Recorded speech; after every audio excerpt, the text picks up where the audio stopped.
నాన్న నీకు ధన్యవాదాలు. తల్లి ప్రేమ అనిర్వచనీయమైంది, తండ్రి ప్రేమ అనంతమైంది.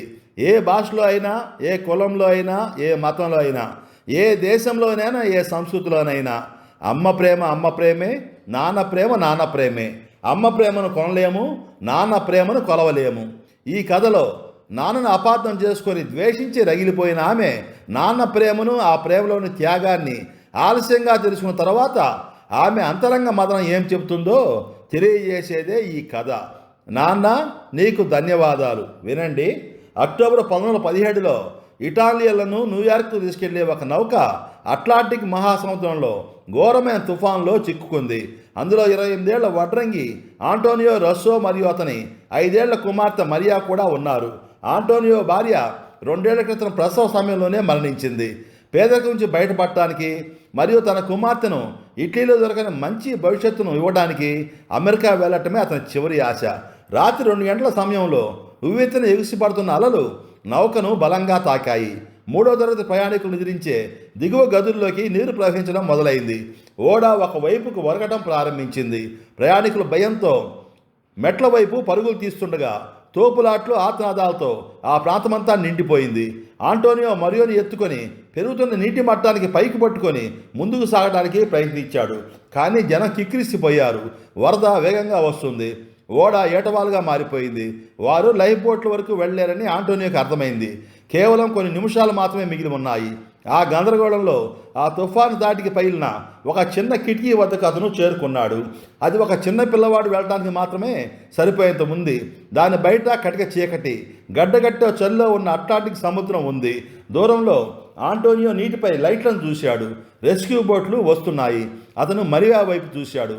ఆమె భయంతో వణికిపోతూ అమ్మ కోసం ఏడుస్తూ అతన్ని గట్టిగా పట్టుకుని ఉంది. ఆ క్షణంలో అతను తన జీవితాన్ని నిర్వహించే ఒక కఠినమైన నిర్ణయం తీసుకున్నాడు. ఆంటోనియో తన కూతుర్ని ఆ కిటికీ గుండా బయటికి నెట్టాడు. సముద్రంలోకి పడిపోతుండగా మరియా భయంతో అరిచింది. ఆంటోనియో తుఫాను హోరును ఛేదించుకుంటూ గట్టిగా అరిచాడు, ఈదు మరియా, ఆ వెలుతురు వైపు ఈదు, ఓడలు వస్తున్నాయి, ఈదు. ఆమె బ్రతికే అవకాశం ఉందని అతనికి తెలుసు. తనకు ఆ అవకాశం లేదని కూడా అతనికి తెలుసు. 7 నిమిషాల తర్వాత ఓడ పూర్తిగా మునిగిపోయింది. ఆంటోనియో రస్సో దిగువ డెక్కులో చిక్కున్న ఇతర 117 మంది ప్రయాణికులతో కలిసి జల సమాధి అయ్యాడు. అతని మృతదేహం ఎప్పటికీ దొరకలేదు. 45 నిమిషాల తర్వాత మరియాను నీటి నుంచి బయటికి తీశారు. ఆమె తీవ్రమైన చలిలో వణికిపోతూ దాదాపు ప్రాణాపాయ స్థితిలో ఉంది. కానీ బ్రతికింది. ఆమెను దుప్పట్లో చుట్టి ఆసుపత్రి నౌకకు తీసుకెళ్లారు. ఆమెకు అప్పుడు 5 ఏళ్లు. అనాథగా మారింది. తీవ్రమైన మానసిక షాకులో ఉంది. పరాయి దేశంలో ఉంది. ఇంగ్లీషు మాట్లాడలేకపోతుంది. ఆమెకు తన తండ్రి చివరి మాటలు మాత్రమే గుర్తొస్తున్నాయి. వెలుతురు వైపు ఈదు. మరియాను న్యూయార్క్లోని ఒక అనాథాశ్రమంలో చేర్చారు. కొన్నేళ్లుగా తన తండ్రి ఇంకా బతికి ఉండవచ్చని ఆమె నమ్మింది. ఆంటోనియో రస్సోకు ఏమైందో ఎవరు ఆమెకు చెప్పలేకపోయారు. సమయం గడుస్తున్న కొద్దీ ఆశ గందరగోళంగా మారింది. ఆ తర్వాత అది ఒక తీరని బాధగా మారింది. తన తండ్రి తనను వదిలించుకోవడానికే సముద్రంలోకి విసిరేశాడని, అతనికి తానంటే ఇష్టం లేదని ఆమె నమ్మటం ప్రారంభించింది. ఆమె ఆ వేదనలోనే 25 సంవత్సరాలు బతికింది. ఆమెకి 30 ఏళ్ళు వచ్చే వరకు నిజం తెలియలేదు.